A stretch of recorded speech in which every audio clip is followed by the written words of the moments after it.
Could a precarious security situation in Nigeria's northeast put next month's vote in jeopardy? The French satirical magazine Charlie Hebdo is back with a run of a whopping 3 million issues. And some of the boldest and sleekest looks from London Fashion Week. Africa 54 starts right now. Hello and welcome. I'm Vincent McCory. This is Africa 54. A suicide bomber blew himself up outside a mosque in the northeastern Nigerian city of Gombe on Tuesday, killing at least 2 other people and wounding 14 during prayers. An official at the hospital where the casualties were taken says the emergency ward was treating the injured for blast wounds. Some were in critical condition. Gombe is just outside the main area of operation of Boko Haram, a violent jihadist group trying to carve out an Islamic state in northern Nigeria, and has been attacking several times in the last few months.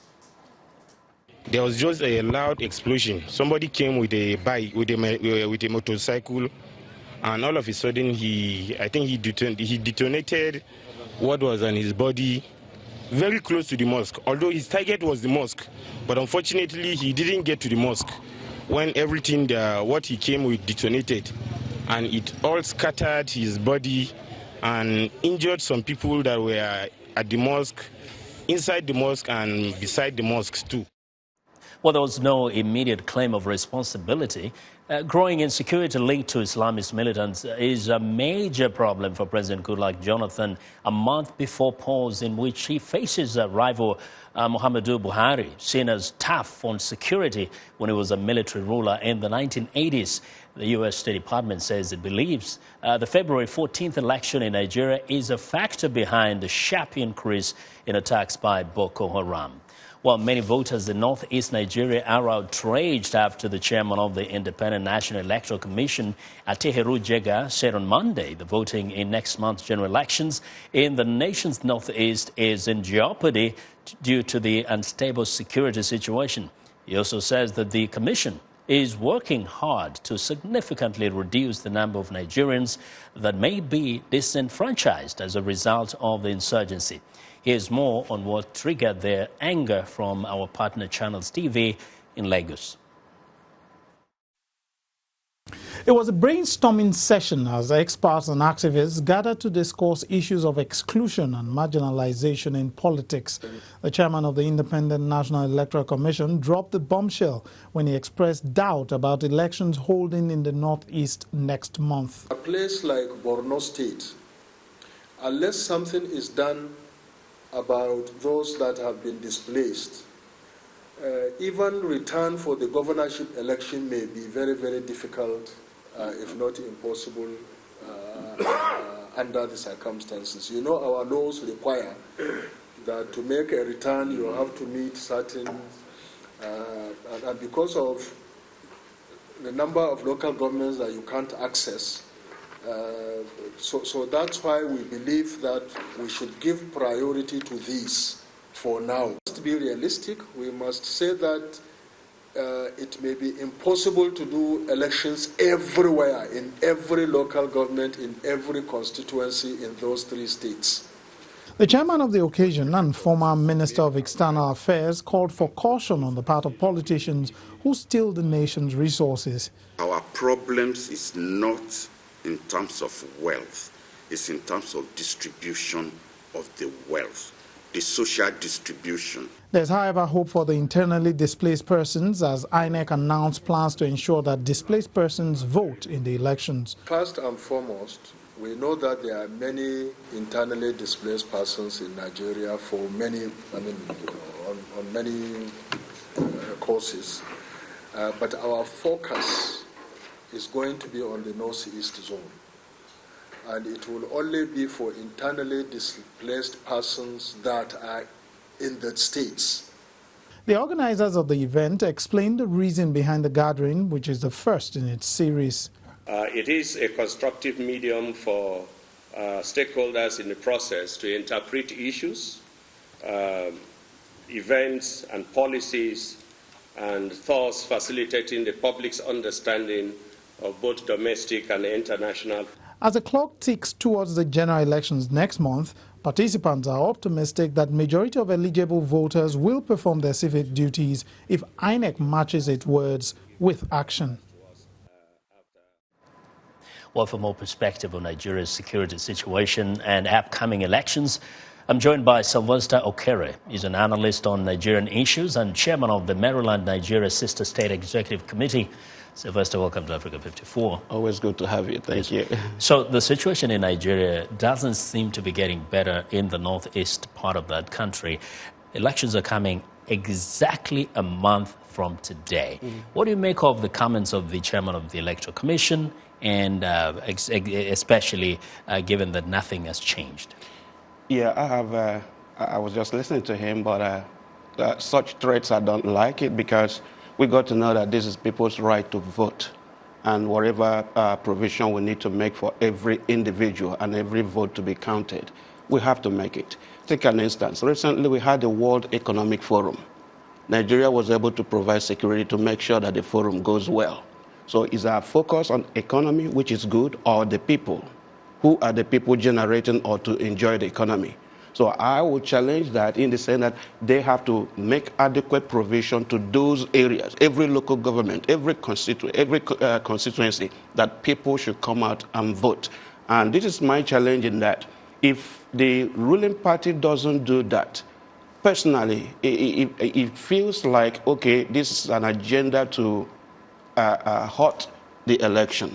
So what can realistically be done in this very volatile region of the country in order to make this a successful and peaceful exercise? Security is number one. And the president coming out as a leader, giving people the courage to come out and vote. So could it be like, for example, pouring military personnel there to man the areas where the voting is going to be done? If that is needed, take account of what happened last week. France released 80,000 troops to look for 2 individuals. 80,000. So at least the police in the northern zone or 3 or 4 states in the area, the president can release all of them. But I know we have enough resources to do that if we want to do it. So protecting the area, the regions, the village, everyone should have proper protection according to the rule of law, and make sure that every individual had the courage to come out and cast their vote. You know, there are some people also saying perhaps the ruling party might be looking at this situation as an opportunity to at least disenfranchise some of those people so that there is no danger of losing some of the votes from there. That was exactly the comment I was trying to make. Personally, I feel that way, that if the president or the ruling party doesn't come out, take this opportunity to prove to the world that, okay, we are working together, we have no hand in this, and we don't intend to frustrate the election, this is their moment to do what, provide the best security, just as they did during the World Economic Forum. People are looking at this election, and this time for is it the second or third time Buhari is running. What are his chances at this time compared to the past? Frank, I'm speaking on my personal opinion and also from the information I have gathered, you know, the circumstances surrounding that. Considering the Nigerian situation at this moment and what we have as option candidates, I think Buhari will make a good president. He has what it takes. He has the know-how. He has tested it before, and that's what we need. Security first. There is no commerce without security. People cannot survive without security. So the two of them, when you talk about, you know, when people run, they run sometimes on past experiences and what they have proved to do. Who has proved to the people of Nigeria that they can take care of security, and why? Well, we have proved the president, and everyone know that there is lack of performance there. And we shouldn't judge Buhari based on the military era. And in my own opinion, in the military era, he did well.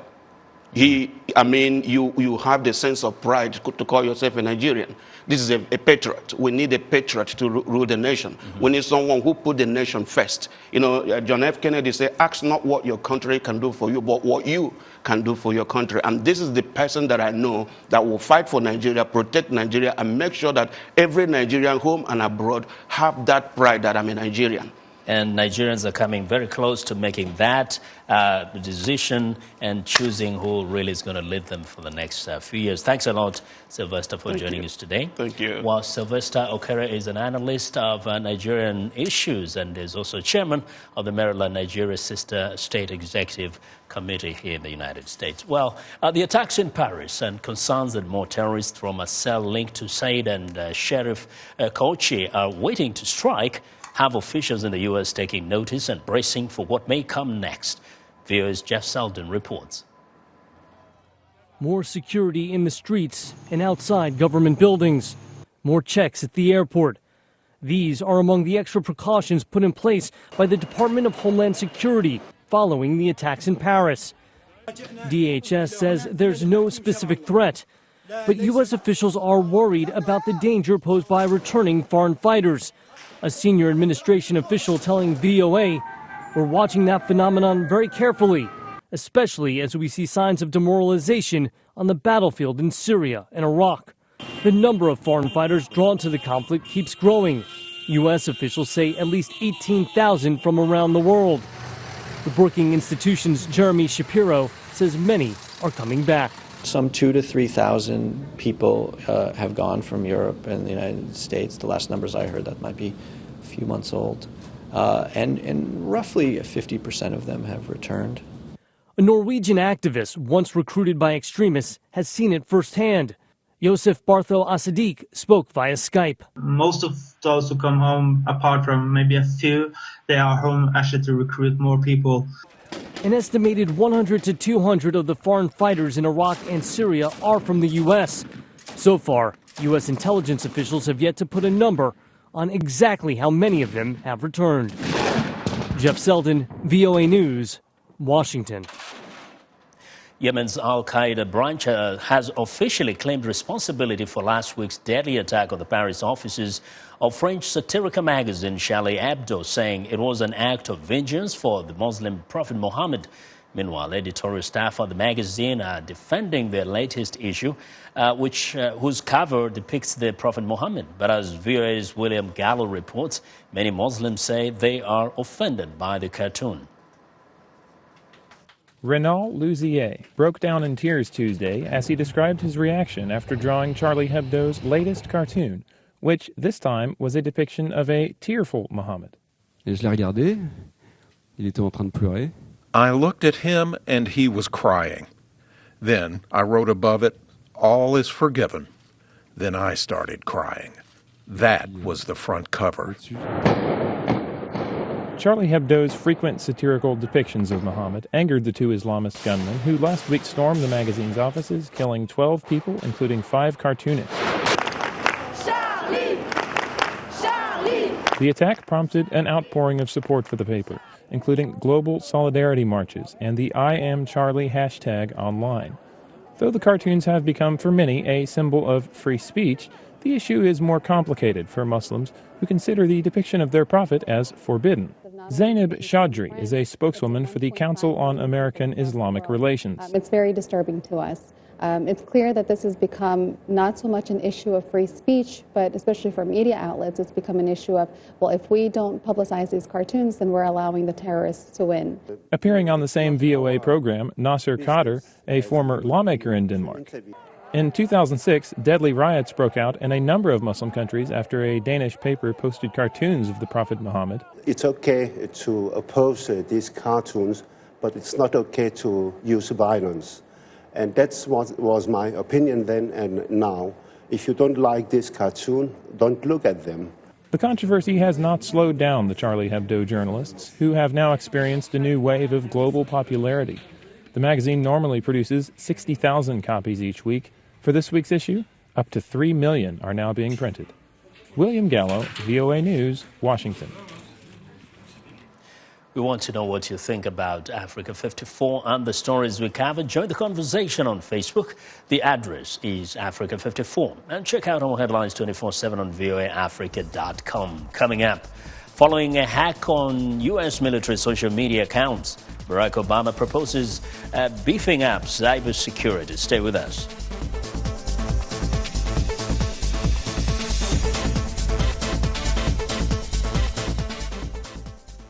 am Shekhar Sali, host and senior editor of VOA's international call-in talk show, Straight Talk Africa. Today, we'll examine the tobacco industry. We pretty much touch on anything that you can think of. Politics, health issues, human rights issues, you name it, we talk about it. The issues that we discuss are pertinent to most people on the African continent.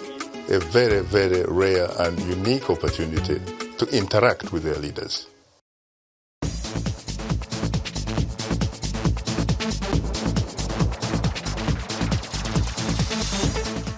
Welcome back. Hackers loyal to the Islamic State group posted their own messages on their Twitter and YouTube accounts of the U.S. military Central Command, which is leading the fight against the terror group. Now, the hacking took place shortly after U.S. President Barack Obama unveiled his plans to improve cybersecurity for U.S. consumers. Latsna Hoke reports. The Twitter and YouTube accounts of the U.S. Central Command that oversees military operations in the Middle East were hacked on Monday by people who posted video clips and messages sympathetic to Islamic State. American and coalition warplanes have bombarded Islamic State strongholds in Iraq and Syria. One message on the CENTCOM Twitter feed threatened American soldiers. Another said the cyber caliphate continues its cyber jihad. The hacking appears to have caused more embarrassment than breach of security. I can tell you this is something that we're obviously looking into and something that we take seriously. However, just a note of caution to folks as they're covering this story. There's a pretty significant difference between what is a large data breach and the hacking of a Twitter account. The hacking happened shortly after President Barack Obama unveiled proposals on enhancing cybersecurity to protect the U.S. economy. We're going to be introducing new legislation, a Consumer Privacy Bill of Rights. Working with many of you from the private sector and advocacy groups, we've identified some basic principles to both protect personal privacy and ensure that industry can keep innovating. In the past year, several large U.S. retailers were hacked by criminals who stole credit card data. And Sony Pictures was hacked soon after the release of a movie ridiculing North Korea's leader. As we've all been reminded over the past year, including the hack of Sony, this extraordinary interconnection creates enormous opportunities, but also creates enormous vulnerabilities for us as a nation and for our economy and for individual families. Mr. Obama is calling for new legislation that will require companies to inform customers of data breaches within 30 days and make it a crime to sell customers' identities overseas. Individual U.S. states have different disclosure rules, many of them obsolete. Mr. Obama also proposed more access to consumer credit reporting and a law that would prohibit educational software firms from selling student data to third parties. We're saying that data collected on students in the classroom should only be used for educational purposes, to teach our children, not to market to our children. The administration plans to introduce the new cybersecurity legislation in Congress at the end of January. Latsna Hoke, VOA News, Washington. Well, have you ever thought about how much cybercrime costs the world every day? Well, studies talk about hundreds of billions of dollars. In New York, the FBI recently brought together a summit meeting of international business leaders, law enforcement, and cyber geeks to take a look at the problem. VOA's Bernard Schatzman was there. From entertainment to worldwide commerce to personal banking, cybercrime is entrenched. From Sony hacking to identity theft, privileged information is stolen every day. At the Cybersecurity Conference in New York, Tom Patterson, a global security expert, says personal health information is next. So if you start to do your online health care, you've got to watch out for people stealing that information. A health record from a person stolen over a phone goes for $50 or $60. So that's where people are looking to steal this year and going forward. Big retail stores like Target and Neiman Marcus have been hacked. J.P. Morgan Chase banks and even a minor breach at the White House were among the recent hacking incidents. Austin Berglas, a cyber expert with the FBI, says many times an innocent employee is inadvertently involved. No matter how much money that organizations put towards cybersecurity, it's still always the employee or the end user who is clicking on a malicious link. 50 countries are represented at this cyber conference. Karsten Mayworth, the chief cybercrime investigator in Germany, says a cyber criminal needs little to do his work. He only needs a good technical infrastructure, a server he can rent by a provider. That's very easy. And he needs malicious code to distribute via spam mails, for example, and then he can control these computers. In addition to the big hacks that make news, like the attack on Sony over Seth Rogen's comedy The Interview, or the disruption of Microsoft's Xbox Live and Sony's PlayStation networks, even such things as personal airline reward accounts have been hacked. Mary Galligan, the director of Deloitte Cyber Risk Services, says it may all boil down to individual responsibility. We need to start thinking about what are we doing to protect our own information. We expect corporate America to protect it for us, but yet we're not willing to take the simplest security steps. Galligan suggests that individuals must face the possibility that everything on the internet could become public and act accordingly. Bernard Schussman, VOA News, New York. Well, it's time now for a short break. Still to come on Africa 54, Bohemian Chic is in. Burberry unveils a look that will appeal to your inner geek. We'll be right back.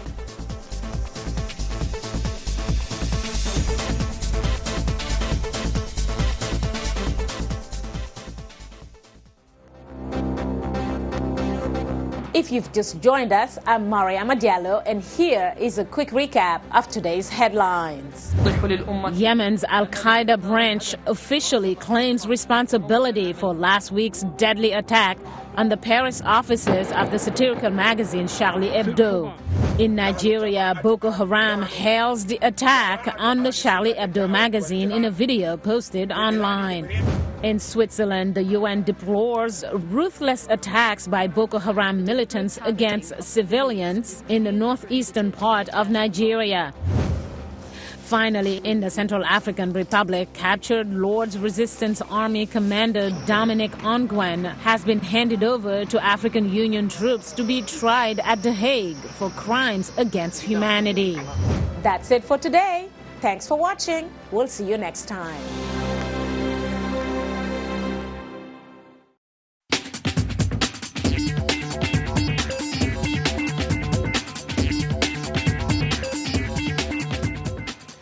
Welcome back to Africa 54. Here's what's trending. Well, it's one of the oldest and most traditional tailors in London's historic Savile Row. But the showing of 240-year-old Gibbs and Hoke's most recent collection was far from conventional. Male models wearing the latest autumn-winter designs were encouraged to interact with buyers and journalists at London's Men's Fashion Week. Gibbs and Hoke's is one of the world's most elite tailors, with 3 royal warrants from the Queen, the Duke of Edinburgh, and the Prince of Wales. London's Men's Fashion Week was founded 3 years ago in response to a growing menswear industry. Experts say the boom is partly down to social media and digital magazines. Well, meanwhile, another traditional British label debuts the geek chic look. It's also being called classically bohemian. Burberry's collection, so prints of paisley, animal, camouflage, and bohemian patterning inspired by Durham quilts with many accessories to accompany them. The Burberry fringed scarf made in appearance, complete with monogramming in checked cashmere. The show also allowed Burberry to debut their Scholar eyewear collection for men. All models spotted the glasses in hues to match the clothes. And finally, the war for viewers heats up between Amazon and Netflix. Amazon.com says it signed Academy Award winner Woody Allen to write and direct a new TV series for its video streaming service. The half-hour series will be shown on Amazon's Prime Instant Video in the United States, the UK and Germany. The company says it has ordered an entire season of the untitled Woody Allen project, Allen's first TV series. I don't know how I got into this. I have no ideas and I'm not sure where to begin, the Annie Hall director said in a statement. And that is what is trending today.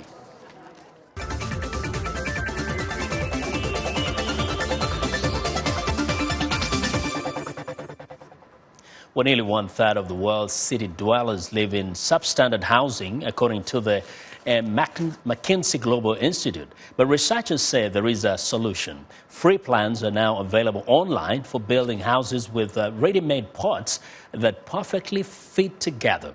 VOA's George Putich reports.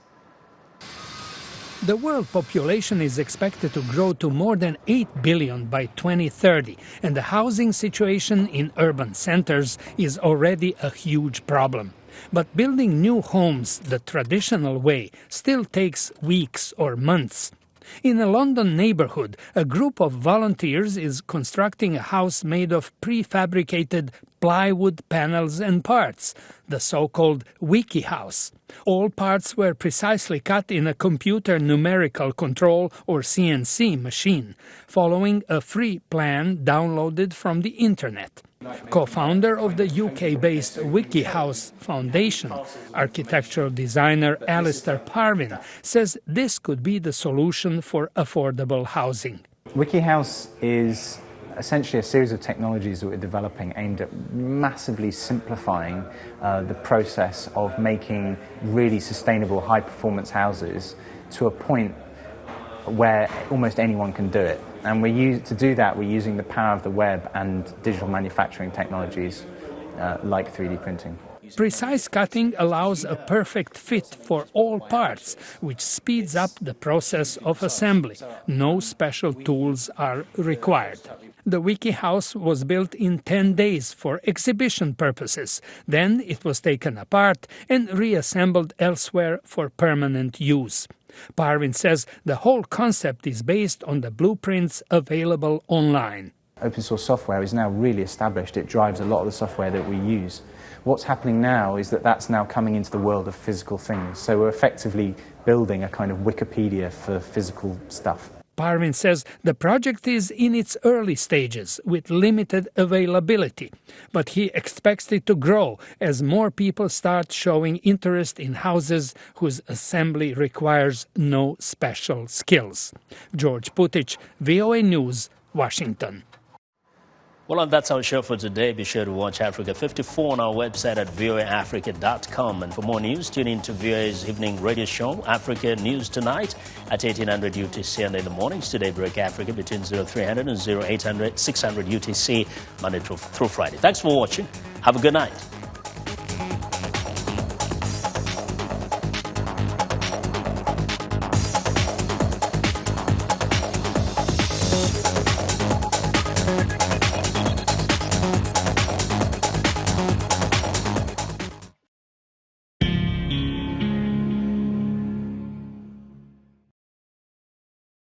I'm Vincent McCory from Africa 54. This is VOA. Follow us on Africa 54. Go to facebook.com/VOA Africa 54.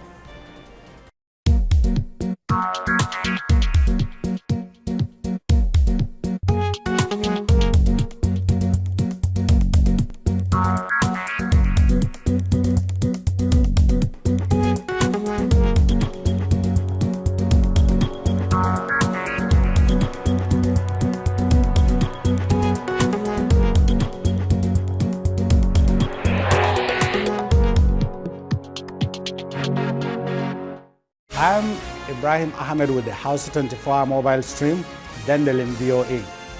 This is VOA.